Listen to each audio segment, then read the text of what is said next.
जय हिंद दोस्तों। पिछले दो वीडियो मैंने RAS 2023 की परीक्षा के लिए आपका जो माइंड सेट कैसे होगा उसके बाबत मैंने तैयार किए थे। आज का जो तीसरा वीडियो है यह RAS 2023 का जो परीक्षा पैटर्न है कि आप किस तरह से तैयारी करें, आपके सामने क्या फ्रेमवर्क रहे, स्ट्रेटजी क्या होनी चाहिए, उसको फोकस करके हम यह वीडियो तैयार कर रहे हैं। माय मिशन फ्री क्लासेस है उदयपुर में जो कंपटीशन एग्जाम्स की क्लासेस करवाते हैं। अब आप घर बैठे भी अगर तैयारी करना चाहें या किसी और कोचिंग में भी पढ़ रहे हैं और इस गाइडलाइन का लाभ लेना चाहें तो आपके सामने जो पैटर्न मैं प्रस्तुत कर रहा हूं देख लीजिए। सबसे पहले जानना जरूरी है कि आपकी RAS 2023 का पहली स्टेप क्या होगी। तो प्रीलिम एग्जाम, प्रारंभिक परीक्षा, इसमें एक ही पेपर होगा और इस पेपर के कुल अंक होंगे 200। यह अंक आगे नहीं जुड़ेंगे, यह केवल क्वालिफाइंग पेपर है, यानी आप इसमें अगर सिलेक्ट हो गए तो आप मेंस एग्जाम दे पाएंगे, नहीं तो बाहर हो जाएंगे। इस RAS प्री में भी मिनिमम क्वालिफाइंग मार्क्स नहीं है, आप कितने कम से कम इतने नंबर लाना जरूरी, ऐसा कुछ भी नहीं है।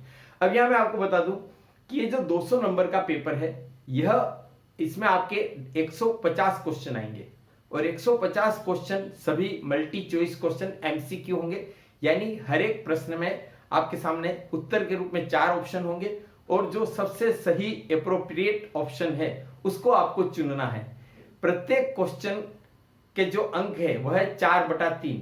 कैसे है देख लीजिए कि 150 क्वेश्चन है और 4/3 हर क्वेश्चन के लिए अंक है। थोड़ा सिंप्लीफाई करें तो 1.33 अंक हर सही उत्तर के लिए आपको मिलेगा और ये हो रहे 200 अंक। अब यहां पर देख लीजिए कि निगेटिव मार्किंग है, यानी आप इसमें ब्लाइंड रिस्क नहीं ले सकते हैं, कैलकुलेटेड रिस्क ले सकते हैं। और मेरा आपको यही सलाह रहेगी कि RAS प्री की स्ट्रेटजी जब आप तैयार करें तो निगेटिव मार्किंग से बचने की कोशिश कीजिए। अब निगेटिव मार्किंग से क्यों बचें, क्योंकि पिछली बार RAS प्री की जनरल जेंट्स की कट ऑफ 84 मार्क्स गई थी 200 में से, यानी 42%। अलग अलग कैटेगरी में और भी कम गई। तो अभी भी मेरा मानना है कि 200 में से जो 90 अंक सिक्योर कर लेगा उसका सिलेक्शन हो जाएगा प्रीलिम में, यानी लगभग 45%। और अलग अलग कैटेगरी में और कम रहेगी। तो आपको पेपर में कितने टफ क्वेश्चन आ रहे हैं, उसका लेवल कितना हाई है, उसकी लैंग्वेज कितनी क्रिटिकल है, वो इश्यू नहीं जाना। आपको तो बस अपनी तैयारी को इस तरह से करना है कि आप इसमें क्वालिफाई कर जाए। अब जो निगेटिव मार्किंग की गणित क्या है वो भी समझना जरूरी है। हर गलत प्रश्न पर आपके जो भी उस प्रश्न के लिए निर्धारित अंक है 4/3 यानी 1.33, उसका 1/3 अंक माइनस हो जाएगा गलत उत्तर के लिए। अब 4/3 का 1/3 क्या होता है, 4/9। अब आप इसको भिन्नात्मक तरीके से नहीं समझे तो थोड़ा सिंप्लीफाई कर देते हैं कि 1.33 का 1/3 क्या होगा, 0.44 मार्क्स। अगर और ज्यादा सिंपल करना हो तो मैं आपको ऐसे समझाना चाहूंगा कि एक तरफ आपने 3 मतलब कुल 4 प्रश्न ऐसे करे जिसमें से 3 गलत निकले और एक तरफ उसमें से एक प्रश्न आपका सही निकल गया, तो उन तीनों का मिला के माइनस उस एक के जो प्लस के बराबर हो जाएगा और आपका क्या रहेगा, 0। यानी आप थोड़ी बहुत कैलकुलेट रिस्क ले सकते हैं। यहां पर मैं आपको बताना चाहूंगा कि प्रीलिम एग्जाम आपके लिए इसलिए मायने रखता है कि इसमें क्वालिफाई करने के बाद ही आप मेन एग्जाम दे पाएंगे। आपको पता है कि इस बार RAS में टोटल 905 पद है। अब जितने भी पद होते हैं उसके 15 गुना को मेन एग्जाम्स के लिए क्वालिफाई माना जाता है। तो अब 905 का 15 गुना कितना होगा, 13,575 अभ्यर्थी। लेकिन जो लास्ट पॉइंट है जिससे उठा रहे कैंडिडेट को, हाँ यहां इस नंबर वाले सभी क्वालिफाएंगे, तो संयोग से अगर उस अंक पर एक साथ 100, 200, 500 या 1000 कैंडिडेट भी क्वालिफाई कर रहे हैं तो उन सभी को मेन एग्जाम में बैठने की अनुमति होगी। भले वो लिमिट 13,575 को क्रॉस कर जाए लेकिन फिर भी उनको अनुमति रहेगी। तो यहाँ पर ये चीजें ध्यान रख लीजिए, मैंने यहाँ पर काफी अच्छे से सारी डिटेल लिख रखी है, क्योंकि जब आप बैठे आप तैयारी करें उस समय आपके सामने क्लियर कट होना चाहिए कि इस एग्जाम को हम दे रहे हैं तो इसका पैटर्न क्या है। वैसे तो अभी प्री के लिए इतना पैटर्न काफी है, लेकिन मैं हाथों हाथ आपको मेंस के बारे में भी थोड़ा सा आइडिया दे दूं कि अगर आप प्री में सिलेक्ट हो जाते हैं तो मेंस में आप किस चीज के लिए तैयार रहें। तो मेंस में 4 पेपर होंगे, हर एक पेपर 200-200 अंकों का होगा, यानी कुल कितने अंक हो गए, 800 अंक। और हर पेपर को हल करने के लिए आपको अलग से 3-3 घंटे मिलेंगे।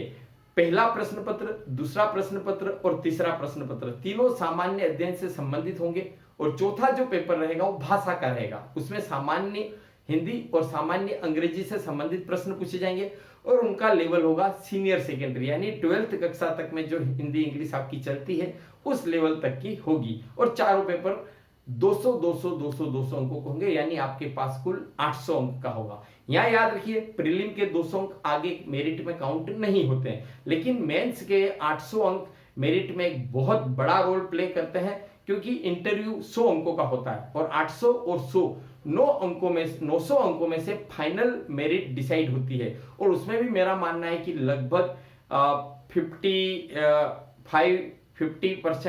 55 या फिर 60% पे तो टॉपर्स होते हैं और नॉर्मली जनरल जेंट्स में 45 वाले का भी सिलेक्शन हो जाएगा।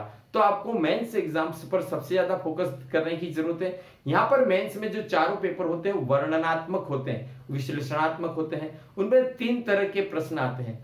एक तो आते हैं सूक्ष्म छोटे लघु उत्तर, संक्षिप्त उत्तर देने 15 से 20 शब्दों में। दूसरी कैटेगरी है मध्यम शब्द सीमा में उत्तर देना, यानी 50 शब्दों में आपको अपने प्रश्न का उत्तर देना है। और तीसरे प्रकार के आते हैं दीर्घ जो शब्द सीमा है कि किसी भी प्रश्न का उत्तर आपको 200 शब्दों की सीमा में देना है। यहाँ पर निबंध और उनके लिए शब्द सीमा थोड़ी सी ज्यादा होती है। तो ये देख लीजिए कि इस आधार पर आपका ये पूरा परीक्षा का पैटर्न है। अब आप जब पढ़ने बैठे तब आप ध्यान रखिए कि अभी आपको प्री की पढ़ाई करनी है, लेकिन आप जान रहे कि आप खाली प्री में सिलेक्ट हो गए और आगे मेंस में अटक गए तो फिर क्या होगा। क्योंकि मेंस में भी आपको बता दूं कि जितने पद होते हैं उसका ज्यादा से ज्यादा 3 गुना अभ्यर्थी को, कई बार तो 2.5 गुना अभ्यर्थी को ही इंटरव्यू के लिए क्वालिफाई करते हैं। तो देख लीजिए कि 905 का 3 गुना कितना होता है 2715, यानी इनसे ज्यादा कैंडिडेट इंटरव्यू में नहीं जाएंगे। तो यहां पर भी फाइट तगड़ी रहती है। प्रीलिम्स में क्या होता है, आपने 4 ऑप्शन देके कहीं कहीं थोड़ा बहुत भी पढ़ा हो तो दिमाग में क्लिक कर जाता है कि यही है राइट चॉइस बेबी आहा।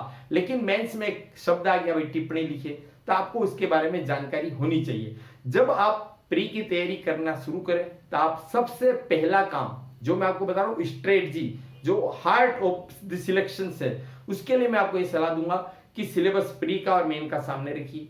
देख लीजिए कि प्री का कौन कौन सा हिस्सा मेंस में भी आ रहा है, तो वो एक कॉमन पोर्शन की एक लिस्ट बना लीजिए। उसको इस तरह से पढ़ें, इस तरह से अगर सेल्फ नोट्स प्रिपेयर कर रहे हैं तो इस तरह से प्रिपेयर करें कि उस पोर्शन को मेंस एग्जाम में फिर से नहीं पढ़ना पड़े, केवल रिवाइज करना पड़े। क्योंकि मेंस का सिलेबस भी बहुत बड़े लेवल पर है। लेकिन मैं आपको फिर भी कह रहा हूं, आपको कोई प्रेशर में आने की, टेंशन लेने की जरूरत नहीं, किसी नकारात्मकता को अपने ऊपर हावी होने देने की जरूरत नहीं। क्योंकि अगर आप वेल प्लानिंग से अगर आप तैयारी करेंगे तो 3 महीने जो प्रीलिम के हैं, 5 महीने जो मेंस एग्जाम्स के हैं, इसमें आपकी काफी पर्याप्त समय है। और इंटरव्यू के लिए आप मानिए कि मेंस की एग्जाम्स के बाद रिजल्ट आने में काफी 2-3 माह लगते हैं, इंटरव्यू भी अलग अलग चरण में होते हैं, तो उसमें भी आपको काफी समय मिलेगा। लेकिन इंटरव्यू की तैयारी तो आप अभी से मान लीजिए, क्योंकि आपके ज्ञान का नहीं, आपकी पर्सनालिटी का टेस्ट है। तो live like as a administrator, अभी से आप अपना रवैया अपना उस तरह से बना लीजिए।